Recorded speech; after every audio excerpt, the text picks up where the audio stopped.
샬롬. 2021년 6월 9일 우리 동인교회 수요예배를 시작하겠습니다. 사도신경으로 우리의 신앙을 고백하겠습니다. 나는 전능하신 아버지 하나님 천지의 창조주를 믿습니다. 나는 그의 유일하신 아들 우리 주 예수 그리스도를 믿습니다. 그는 성령으로 잉태되어 동정녀 마리아에게서 나시고 본디오 빌라도에게 고난을 받아 십자가에 못 박혀 죽으시고 장사된 지 사흘 만에 죽은 자 가운데서 다시 살아나셨으며 하늘에 오르시어 전능하신 아버지 하나님 우편에 앉아 계시다가 거기로부터 살아있는 자와 죽은 자를 심판하러 오십니다. 나는 성령을 믿으며 거룩한 공교회와 성도의 교제와 죄를 용서받는 것과 몸의 부활과 영생을 믿습니다. 아멘. 찬송가 208장 하시겠습니다. 찬송가 208장입니다. 찬송가 208장입니다. 내 주의 나라와 주 계신 성전과 피 흘려 사신 교회를 늘 사랑합니다. 내 주의 교회는 천성과 같아서 눈동자같이 아끼사 늘 보호하시네. 이 교회 위하여 눈물과 기도로 내 생명 다하기까지 늘 봉사합니다. 성도의 교제와 교회의 위로와 구주와 맺은 언약을 늘 기뻐합니다. 하늘의 영광과 베푸신 은혜가 진리와 함께 영원히 시온에 넘치네.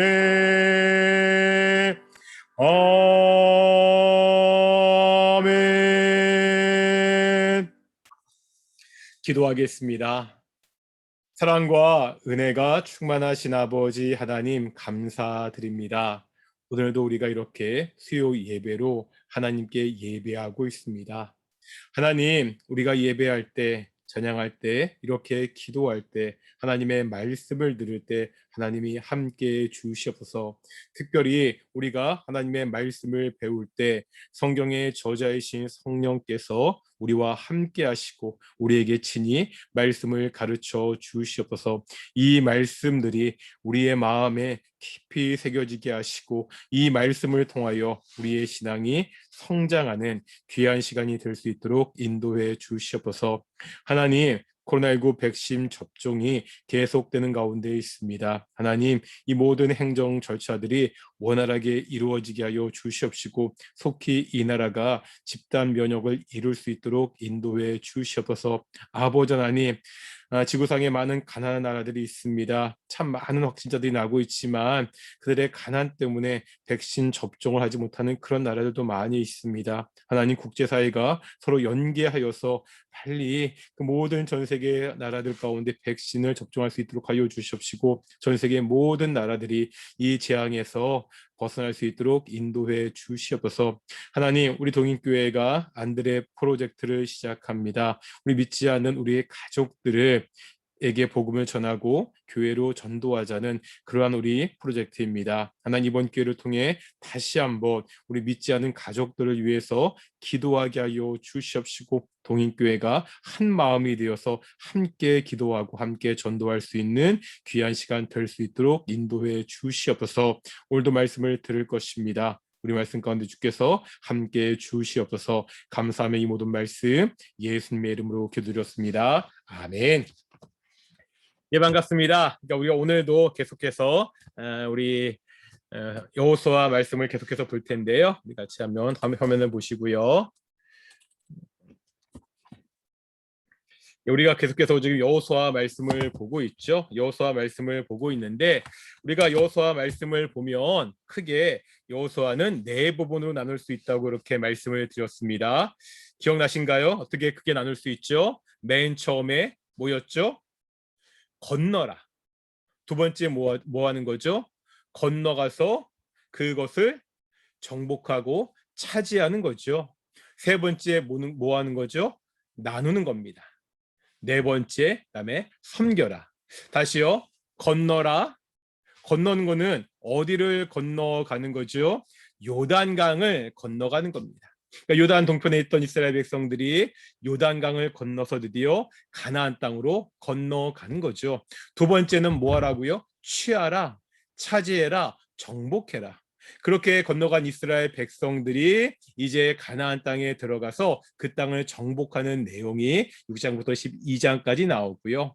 12장부터 21장까지 보면 어떤 내용들이 나오죠? 그 땅을 나누어라.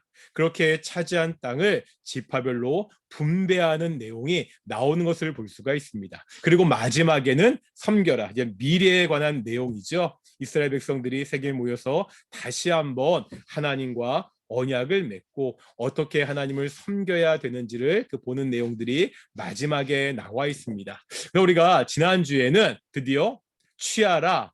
이스라엘 백성들이 가나안 땅에 들어가서 그 땅을 정복하는 취하는 내용의 시작을 보았습니다. 그래서 특별히 두 성을 봤죠. 어떤 성과 어떤 성이었죠? 여리고 성과 아이 성이었습니다.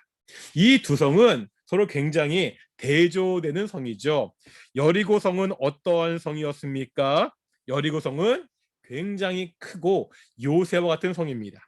반면에 아이 성은 어떤 성이죠? 아이 성, 말장난이지만 우리말 아이처럼 굉장히 보잘것없고 약한 성이었습니다. 그런데 이스라엘 백성들이 여리고 전투에서는 그 성을 점령했지만 이 작은 한 2, 3천 명만 올라가서 취할 수 있는 이 작은 여리고성 전투에서는 패배하는 장면을 우리가 보았습니다. 차이가 뭐였죠? 그 성이 얼마나 강력한가는 차이가 아니었습니다. 이스라엘 백성들이 얼마나 전략을 잘 짜고 전쟁 준비를 잘했느냐, 그 차이가 아니었습니다. 이스라엘 백성들이 여리고성을 점령할 때 뭐 했을 때? 하나님께 순종했을 때. 여리고성을 돌라는 하루에 한 번씩 6일 동안 7일째에는 6번 돌고 나팔을 불고 소리를 지르라는 이 하나님의 말씀에 순종했을 때는 여리고성이 무너지고 여리고성을 점령할 수 있었습니다. 하지만 아이성에서는 이스라엘 백성들이 어땠다는 거예요? 불순종했죠. 이스라엘 백성 중에 한 명인 아간이 여리고성에서 하나님의 명령을 어기고 재물을 숨겼습니다. 이 불순종으로 말미암아 아이성에서는 패배한 것을, 이 불순종의 죄를 회개하고 해결했을 때야 비로소 승리한 것을 우리가 볼 수 있습니다.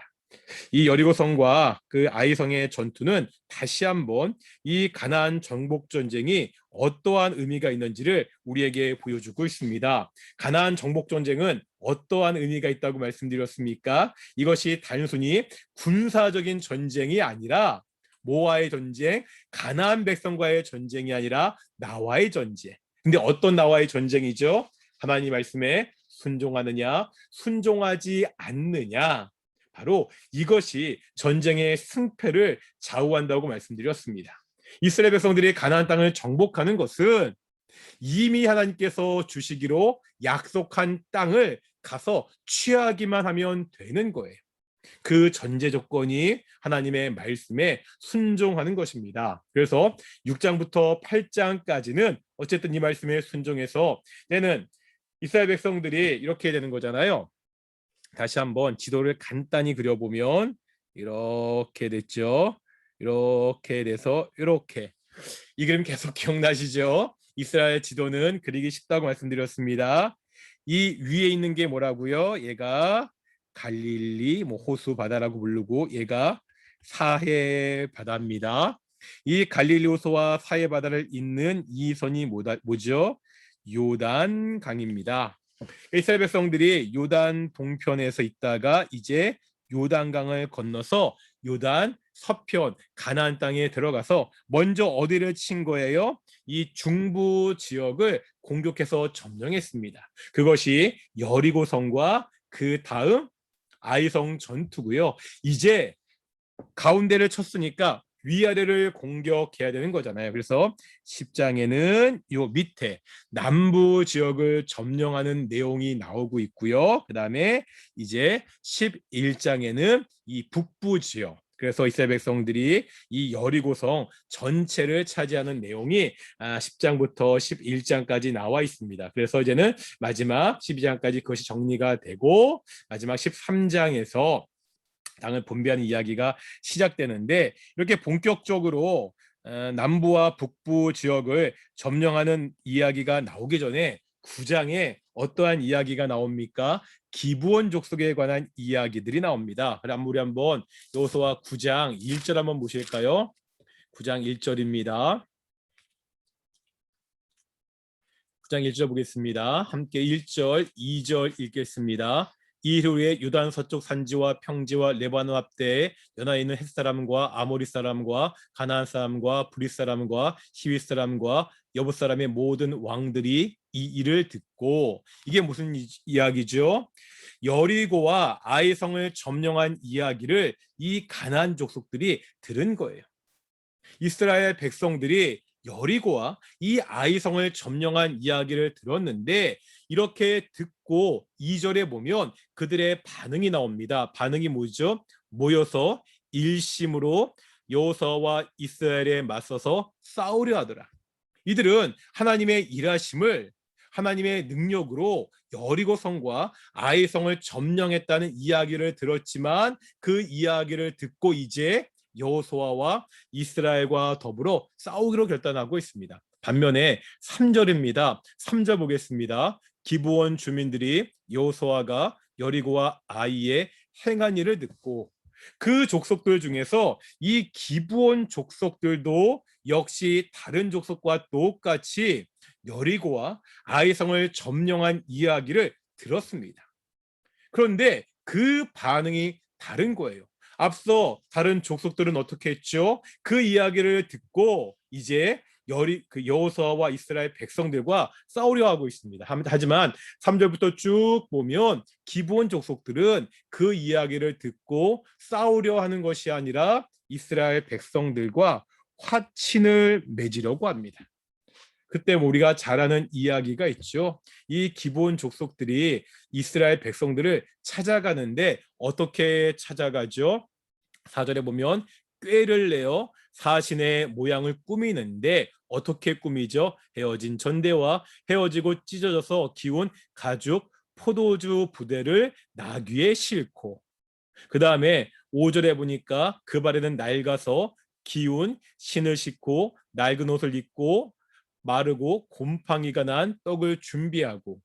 왜 이렇게 준비하는 거죠? 자신들이 굉장히 멀리 살고 있고 이 이스라엘 백성들을 찾아올 때까지 굉장히 긴 시간이 걸렸다고 하기 위해서 이렇게 자신들의 행색을 꾸미고, 왜냐하면 가나안 땅 가까이 있는 족속들은 이스라엘 백성들이 하나님의 말씀대로 그들을 진면할 것을 그들도 알고 있기에 우리들은 이 근방에 사는 가나안 족속들이 아니라 저 멀리 있는 족속입니다, 그렇게 자신들을 꾸미고 와서 이스라엘 백성들과 화친을 맺는 장면이 있습니다.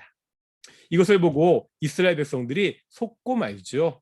그럴 때 우리 성경은 이렇게 이야기합니다. 14절, 15절 보실까요? 14절, 15절 같이 한번 읽겠습니다. 시작. 무리가 그들의 양식을 취하고는 어떻게 할지를 여호와께 묻지 아니하고. 그들의 행색을 본 거예요. 그들의 양식을 취하고 이들과 화친을 맺어야 되는지 맺지 않아야 되는지 하나님께 묻지 않고 13절에 보면 15절에 보면 여호수아가 그들과 화친을 맺는 장면이 나오는 것을 볼 수가 있습니다. 이 일로 여호수아와 지도자들이 백성들의 원망을 듣게 됩니다. 기브온 족속은 어떻게 됩니까? 기브온 족속은 우리 21절 보겠습니다. 21절 읽어보겠습니다. 무리에게 이르되 그들을 살리라 하니 족장들이 그들에게 이른 대로 그들이 온 회중을 위하여 나무를 패며 물을 깃는 자가 되었더라. 그러니까 이스라엘 백성들을 위하여 이제 기브온 족속들이 나무를 패고 물을 깃는 자가 되었는데 23절에 보겠습니다. 23절에 보면 어디에서 내 하나님의 집을 위하여 나무를 패며 물을 깃는 자가 되리라 하니, 이제 이 기브온 족속들은 하나님의 집을 위하여 나무를 패며 물을 깃는 자들이 되었다는 것을 볼 수가 있습니다. 이 기브온 족속들은 결국 다른 가나안 족속과 같이 진멸할 수밖에 없는 그러한 운명이었습니다. 그런데 그들이 들은 것이 있다는 거예요. 뭘 들었어요? 하나님이 하신 일을 들었습니다. 그 일을 듣고 이스라엘 백성들을 찾아와서 그들에게 화해하기를, 하나님의 은혜를 간구했을 때 그들이 이제 하나님의 집에서 함께 일하는 자들이 되었다는 것을 우리 여호수아 9장은 우리에게 보여주고 있습니다. 사실 복음이 그렇잖아요. 말씀이 그렇잖아요. 복음은 똑같이 선포됩니다. 말씀은 똑같이 선포됩니다. 그런데 어떤 사람들은 이 말씀을 듣고 다른 가나안 족속들과 같이 그 마음이 더욱더 폐악해지고 더욱더 완악해져 가지고 하나님을 거스려 그렇게 살겠다고 하는 사람들이 있고, 기본 족속과 같이 하나님의 일을 듣고 복음을 듣고 말씀을 듣고 하나님께 돌이켜 찾아오는 그러한 사람들이 있는 것을 우리가 볼 수가 있습니다. 말씀은 선포됩니다. 물론 우리는 이미 복음을 듣고 하나님의 자녀가 되기로 결심한 사람들인데, 다시 한번 이 여호수아 9장의 말씀을 통해서 우리가 말씀을 들을 때 어떻게 반응해야 되는지, 하나님의 일하심 앞에 우리가 어떻게 반응해야 되는지 다시 한번 생각하는 시간이 되었으면 좋겠습니다. 이렇게 기브온 족속의 이야기가 있고, 이제 10장에 보면 남부 지방을 점령하는 이야기가 있는데, 이런 이야기입니다. 가나안의 다른 족속들이 기브온 족속이 이렇게 이스라엘 백성들과 화친을 했다는 이야기를 듣는 거예요. 그 일을 듣고 이제 기브온 족속들을 쳐들어가기 시작합니다. 그러니까 배신자를 응징하는 거죠. 그러자 이제 기브온 족속이 이스라엘 백성들을 찾아가서 다시 한번 우리를 도와달라고, 당신들과 화친을 맺은 우리를 도와달라고 그렇게 이야기해서 이제 남부 지역을 다스리는 이 가나안 족속과 이스라엘 백성들이 싸움을 시작하게 되는데, 마찬가지입니다. 여리고성을 이길 때, 아이성을 이길 때 이스라엘 백성들이 어떻게 이겼습니까? 자신들의 군사력으로 그들이 잘나서 승리한 것이 아니라 하나님이 개입하심으로 승리한 것을 볼 수가 있습니다. 마찬가지입니다. 우리 한번 10장 11절 보실까요? 10장 11절입니다. 읽겠습니다. 시작. 그들이 이스라엘 앞에서 도망하여 벳호든의 비탈에서 내려갈 때 여호와께서 하늘에서 큰 우박 덩어리를 아세가에 이르기까지 내리심에 그들이 죽었으니 이스라엘 자손의 칼에 죽은 자보다 우박에 죽은 자가 더 많았더라. 역시 하나님이 개입하고 있습니다. 첫째, 어떻게 개입하고 있죠? 하나님께서 우박을 내리셔서 가나안 족속을 치는 것을 볼 수가 있습니다. 이스라엘 백성들의 칼에 죽은 사람들보다 이 우박에 죽은 사람들이 더 많다고 말씀하고 있죠. 이제 12절입니다. 우리가 잘 아는 굉장히 유명한 사건이 나오는데 읽어보겠습니다. 12절 시작. 여호와께서 아모리 사람을 이스라엘 자손에게 넘겨주시던 날에 여호수아가 여호와께 아뢰어 이스라엘 목전에서 이르되, 태양아 너는 기브온 위에 머무르라. 달아 너도 아알론 골짜기에서 그리할지어다. 그래서 13절에 보면 태양이 머물고 달이 멈추기를, 그래서 하나님께서 태양과 달을 멈추는 장면이 나오고 있죠. 이 태양을 멈추게 하심으로 이스라엘 백성들이 그 낮에 나머지 그 가나안 족속들을 다 진멸하는 것을 볼 수가 있습니다. 이 태양이 멈추었다는 것이 어떠한 의미가 있는지는 학자들 간에 여러 가지 의견들이 있는데, 우리가 지금 그것을 공부하는 시간은 아니니까, 어쨌든 여기서 핵심적이고 중요한 건 뭐죠? 이 전쟁 가운데 누가 개입하셨다는 거예요? 하나님이 개입하셨다는 거예요. 이스라엘 백성들이 칼을 들고 전쟁을 하지만 이 전쟁은 누구의 전쟁이라는 것을 보여주고 있는 거예요? 하나님의 전쟁입니다. 그렇기 때문에 계속해서 반복해서 이야기하고 있습니다. 14절 보실까요? 14절 후반부에 보면 뭐라고 이야기하고 있죠? 여호와께서 이스라엘을 위하여 싸우셨음이니라. 누가 싸우셨다고요? 여호와 하나님께서 싸우셨다는 거예요. 이 전쟁은 하나님의 전쟁이라는 것을 분명히 보여주고 있습니다. 마찬가지입니다. 42절입니다. 42절 10장 42절 뭐라고 말씀하시죠? 이스라엘 하나님 여호와께서 이스라엘 위하여 싸우셨으므로 여호수아가 이 모든 왕들과 그들의 땅을 단번에 빼앗습니다. 이스라엘의 하나님 여호와께서 이스라엘을 위하여 싸우셨으므로, 하나님이 싸우셨으므로 여호수아와 그 백성들이 이 가나안 족속의 모든 왕들의 땅과 왕과 땅, 그 왕의 땅들을 정복하고 차지할 수 있다고 성경은 분명히 말씀하고 있습니다. 반복되는 주제예요. 누구의 전쟁이라고요? 하나님의 전쟁입니다. 하나님이 싸우십니다. 이스라엘 백성들이 할 일은 뭐죠? 이 하나님을 믿고 의지하며 하나님께 나아가는 것, 오직 이것이 이스라엘 백성들이 해야 되는 일이라는 것을 다시 한번 오늘 본문의 말씀은 우리에게 보여주고 있습니다. 이렇게 해서 10장에서 어느 지역? 남부 지역을 차지하고요. 이제 11장과 12장에 보면 먼저 11장에 그 북부 지역을 점령하는 이야기들이 나오고요. 11장, 12장에는 그동안 정복한 이야기를 쭉 정리하는 것을 볼 수가 있습니다. 근데 역시 11장 보면은요, 우리 볼 텐데 한번 11장 4절입니까? 4절인데 먼저 11장 1절부터 3절까지는 역시 여러 가나안 족속들이 나오고 있습니다. 그 가나안 족속들이 이제 이야기가 나오는데 먼저 1절에 보면 하솔 왕 야빈이 이 소식을 듣고, 어떤 소식이겠어요? 이스라엘 백성들이 이 남부 지역을 차지했다, 정복했다는 소식을 들은 거죠. 그 소식을 듣고 가나안의 다른 족속들 왕들을 모으고 있습니다. 그런데 얼마나 많이 모였냐면 4절 보실까요? 그들이 그 모든 군대를 거느리고 나왔으니 백성이 많아 해변에 수많은 모래 같고 말과 병거도 심히 많았으며. 아니, 한 부족이 아니라 여러 부족의 연합군이잖아요. 그러니까 백성의 수도 많고요, 말과 병거도 수없이 많아 있습니다. 그래서 5절에 보면 이 왕들이 모두 모여 나와서 이스라엘과 싸우려고 지금 모여서 진을 치고 있다고 그렇게 이야기하고 있습니다. 사실 정말 산 넘어 산이잖아요. 중부 지역의 여리고와 아이를 점령했습니다. 그 다음에 남부 지역을 점령했습니다. 이러면 다른 지파 족속들이 겁을 먹어야 되는데 겁을 먹는 것이 아니라 오히려 더 힘을 합쳐서 이스라엘 백성들과 대적하려고 모이는 것을 그렇게 보여주고 있습니다. 역시 이때도 누가 이스라엘 백성들과 싸우고 계십니까? 8절 보겠습니다. 8절입니다. 8절 읽어볼까요? 시작. 여호와께서 그들을 이스라엘의 손에 넘겨주셨기 때문에 그들을 격파하고. 누가? 여호와께서, 하나님이 그들을 이스라엘 손에 넘겨주셨기 때문에 그들을 격파했다고. 역시 하나님이 싸우셨다는 것을 다시 한번 강조해서 반복해서 말씀하고 있습니다. 이 하나님의 싸움이 어떠한 성격인지를 잘 보여주는 것이 바로 6절의 말씀입니다. 한번 6절 보실까요? 6절입니다. 같이 읽겠습니다. 시작.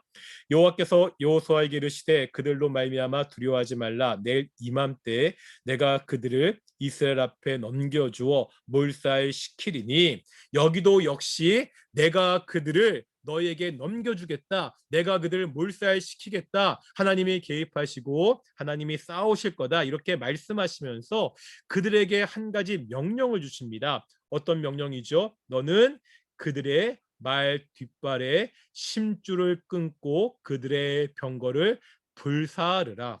뭐라고요?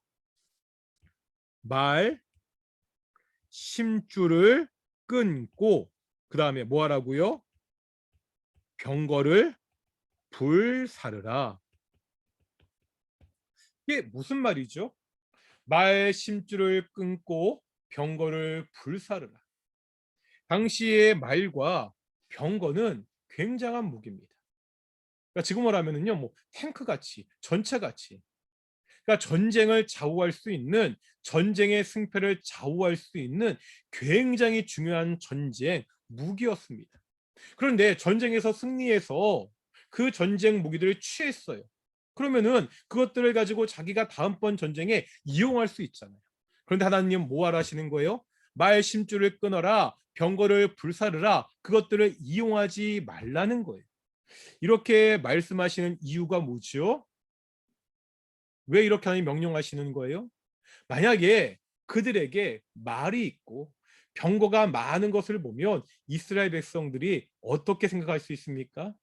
앞으로 계속해서 전쟁을 치러야 되는데 그 전쟁 중에 뭐를 의지하는 거죠? 이 말과 병거를 더 의지할 수 있다는 거예요. 눈앞에 아주 강력한 전쟁 무기가 있습니다. 이 전쟁 무기를 가지고 싸우면 당장이라도 이길 것 같은 거예요. 그러면 그 전쟁 무기를 믿고 누구를 잊어버리는 거예요? 하나님을 잃어버릴까? 하나님을 잊어버릴까? 그것이 염려되어서 하나님은 말의 심줄을 끊고 병거를 불사르라고 말씀하고 계십니다. 누구만 의지하는 거예요? 병거를 의지하지 않고, 말을 의지하지 말고, 너희의 군사력을 의지하지 말고 오직 하나님만 의지하며 살아라. 그것을 다시 한번 하나님이 이스라엘 백성들에게 말씀하고 있죠. 다시 한번 똑같은 말의 반복입니다. 이 전쟁이 누구의 전쟁이라는 거예요? 하나님의 전쟁입니다. 이 전쟁에서 어떻게 이스라엘 백성들이 승리할 수 있습니까? 하나님을 믿고 의지하고 하나님께 순종할 때 이 전쟁에서 승리할 수 있다는 것을 다시 한번 보여주고 있습니다. 신명기 17장에 보면 왕의 규례가 나오죠. 신명기는 아직 가나안 땅에 들어가기 전에 마지막으로 이스라엘 백성들에게 주신 말씀이잖아요.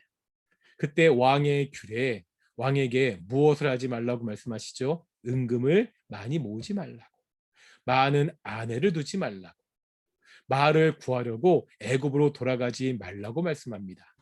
여기서 은금, 이건 뭘 상징하는 거죠? 경제력입니다. 그 다음에 많은 아내, 이거는 당시에 정략 결혼을 위해서 여러 나라의 뭐 공주들을 왕비로 삼았거든요. 이거는 뭐를 이야기하는 거예요? 외교를 의미합니다. 그 다음에 역시 말을 얻으려고 애굽으로 돌아가지 마라. 이거는 뭐를 이야기하는 거예요? 국방입니다. 지금 왕의 규례를 이야기하는데 경제도 외교도 국방도 다 포기해라. 경제도 외교도 국방도 다 중요하지 않다. 이렇게 말하는 게 아니에요. 네가 경제를 의지하다가, 네가 자신의 외교력만 의지하다가, 너의 국방력만 의지하다가 누구를 잊어버릴까? 하나님을 잊어버릴까? 그것을 말씀하시는 거예요. 너의 경제력을 의지하지 말고, 은금을 의지하지 말고, 아내를 많이 두어 외교를 의지하지 말고, 말을 많이 두어 너의 국방을 의지하지 말고, 그 다음 왕에게 뭐라고 말씀하시죠? 하나님의 율법의 말씀을 항상 가까이 두고 그 율법의 말씀대로 행하라. 하나님을 믿고 의지하라고 그렇게 이야기하고 있습니다. 이미 신명기 17장에서 이 왕의 규례를 통해서 이스라엘 백성들이 장차 가나안 땅에서 어떻게 살아가야 되는지를 분명히 말씀해 주시고, 이 가나안 정복 전쟁을 통해서 어떻게 살아가야 되는지를 분명히 말씀하고 있습니다. 우리가 인생을 살아가면서 돈이 필요하죠. 사람들과 좋은 관계를 맺고요. 뭐 인맥도 정말로 필요합니다. 하지만 성경이 이야기하는 것은 그러한 것들만 의지하지 말라는 거예요. 돈이 필요 없다, 좋은 관계가 필요 없다, 그렇게 말씀하는 것이 아니라 그것들을 의지하다가 하나님을 잊지 말고 먼저 하나님을 믿고 의지하라는 것을 그렇게 성경은 말씀하고 있습니다. 이렇게 해서 그 가나안 지역, 그 처음에 중부, 그다음에 남부, 북부 지역까지 다 점령한 이야기가 11장까지 나오고, 이제 11장 16절부터 12장까지 보면 어떻게 이스라엘 백성들이 그 땅을 점령했는지 쭉 그 요약하는 장면이 나오고 있는데요. 먼저 하면 12장 24절 보시겠습니까? 12장 24절 보면 맨 마지막에 모두 31 왕이었더라. 몇 명? 31명의 왕. 그러면 몇 부족이 있었다는 거예요? 31 부족이 있었다는 거죠. 그동안 이스라엘 백성들이 이 가나안 땅을 정복하면서 31 부족, 31 왕을 정복했다는 것을 요약해서 보여주고 있습니다. 이 가나안 땅 정복이 얼마나 힘든 일이었고 이 힘든 일을 오직 하나님의 은혜로 성취했다는 것을 그렇게 보여주고 있습니다. 이렇게 해서 가나안 땅 정복 사업은 마무리가 되는 거거든요. 여기서 우리가 한 가지 재미난 표현을 볼 것이 있습니다. 한번 11장 22절 보시겠습니까? 11장 22절입니다. 11장 22절에 보면 처음에 이런 말이 있죠. 이스라엘 자손의 땅에는, 여기서 말하는 이스라엘 자손의 땅은 어디죠? 바로 가나안 땅이죠. 이것이 이제 누구의 땅이 되었다는 거예요? 이스라엘 자손의 땅이 되었다는 겁니다. 우리 한번 5장 보실까요? 5장 보겠습니다. 여호수아 5장 12절 보겠습니다. 5장 12절 우리 마지막 부분에 볼까요? 하반절에 보면 그 해에 가나안 땅의 소출을 먹었더라. 5장의 장면은 뭐죠? 이스라엘 백성들이 요단강을 건너서 바로 앞에는 할례를 하고 이제 유월절을 지키고 가나안 땅의 소산, 그러니까 요단강을 건너서 도착한 그 땅을 뭐라 부르는 거죠? 가나안 땅이라고 불렀거든요. 이스라엘 백성들은 요단강을 건너서 가나안 땅에 들어갔습니다. 그런데 이 가나안 땅이 이제 11장 22절에 보면 누구의 땅? 이스라엘 백성의 땅이 되었다고 그렇게 그 호칭을 바꿔주면서 명확히 이야기하고 있습니다. 더 이상 이 땅은 가나안 족속들의 땅이 아니라 하나님의 백성들 이스라엘의 땅이라는 것을 이것을 통해 보여주고 있고요. 이것을 위해서 6장부터 11장까지 중부와 남부와 북부 이 전쟁을 치른 장면이 그렇게 나오고 있습니다. 이제 땅을 다 차지했잖아요. 땅을 정복했잖아요. 이제 뭐 해야 되는 거예요?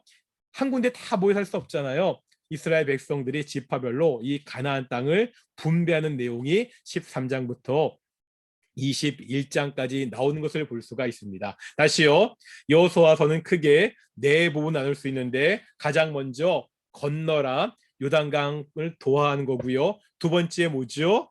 취하라, 가나안 땅을 정복하는 거고, 세 번째 나누라, 그 땅을 분배하는 거, 마지막에 섬겨라. 그래서 그 땅을 분배하는 내용이 13장부터 21장까지 나오고 있는데 이 땅의 주인 누구죠? 이스라엘 백성들의 땅이지만 이 땅의 주인은 누굽니까? 하나님이십니다. 왜요? 이 정복 전쟁은 누구의 전쟁이었어요? 하나님의 전쟁이었잖아요. 그 하나님께서 그 전쟁으로 차지하신 그 땅을 이제 하나님의 방법으로 공평하게 나누는 것을 볼 수가 있습니다. 그래서 이 땅을 나눌 때 어떻게 나누죠? 제비뽑기. 이스라엘에 여러 지파들이 있습니다. 만약에 회의를 통해서요, 이 땅을 나누려면 얼마나 말들이 많겠습니까? 얼마나 여러 가지 자기들의 지파들의 이익을 위해서 치열하게 이야기하겠습니까? 사실 또 생각해보면 그 지파들마다 뭐 인구수도 다르고요. 여러 상황도 다르기 때문에 서로 회의하고 그 조정을 통해서 그 땅을 나누는 것이 더 현명하게 보이기도 합니다. 하지만 성경은 그 땅을 어떻게 나누고 있습니까? 제비를 뽑아서 나누고 있습니다. 전적으로 이것을 누구에게 맡기는 거예요? 하나님께 맡기는 거예요. 가나안 정복도 하나님을 의지하고 믿고 의지하고 순종했을 때 가나안 땅을 정복했잖아요. 그렇게 정복한 땅이라면 이제 그 땅을 나눌 때도 누구를 믿는 거예요? 하나님을 믿는 거예요. 하나님이 가장 적절한 방법, 가장 좋게 이 땅을 분배할 것이다. 이 믿음을 가지고 제비 뽑기를 통해서 땅의 분배를 하는 것을 우리가 볼 수 있습니다. 이게 제비를 뽑는다는 것을 잘못 이해하면 제비라는 것은 누가 어떠한 땅을 차지할지 모르잖아요. 그러니까 가장 공정하게 하기 위해서, 그러니까 회의하면 서로 밤낮 싸울 테니까 그렇게 다툼과 분쟁이 없이 뭐 공정하게 그 땅을 분배하기 위해서 제비를 뽑는다 생각할 수 있거든요. 물론 우리가 세상에서 뭐 우리들끼리 할 때는 서로 공정하기 위해서 제비를 뽑는 거죠. 뭐 사다리 타잖아요. 뭐 점심값 낼 때, 뭐 간식 같은 거 할 때 누가 얼마 냈지, 왜 사다리를 하는 거예요? 그렇게 하는 것이 공정하기 때문에. 그러니까 결과를 누구도 모르니까, 예측할 수 없으니까 그것이 공정하다고 생각하는 거잖아요. 하지만 성경이 말하는 이 제비뽑기는 공정의 문제가 아닙니다. 뭐의 문제라고요? 믿음의 문제라는 거예요. 하나님을 믿기 때문에. 하나님이 가장 공정하게, 가장 좋은 방법으로 이 땅을 나누어 주실 것을 믿기 때문에 뭐 할 수 있는 거예요? 제비를 뽑는 겁니다. 그 이스라엘 백성들이 제비를 뽑는 것은 바로 그들의 믿음의 한 고백이라는 것을 우리가 볼 수 있고요. 13장부터 본격적으로 땅을 분배하는 이야기가 나오는데, 그 전에 우리가 한 가지 봐야 될 것이 있습니다. 우리 13장 1절과 2절입니다. 1절과 2절 보면 한번 읽어볼까요? 여호수아가 나이가 많아 늙음에 여호와께서 그에게 이르시되 너는 나이가 많아 늙었고 얻을 땅이 매우 많이 남아있도다. 이 남은 땅은 이러하니, 지금 무슨 말이죠? 이스라엘 백성들이 가운데를 치고 남부와 북부를 쳐서 그 땅을 정복했지만 여전히 정복되지 않은 이 남은 땅이 남아 있다는 거죠. 이 남은 땅에 관한 이야기는 나중에 4사기까지 이어지는 것을 볼 수가 있습니다. 뭐 그럴 거잖아요. 뭐 큰 전쟁에서는 승리를 했고요. 뭐 부족들의 왕들은 잡았지만 구석구석 여전히 그들에게 저항하는 그 가나안 족속들이 있다는 것을 우리에게 보여주고 있습니다. 그런데 이 분배할 때 한 가지 재미난 게 있습니다.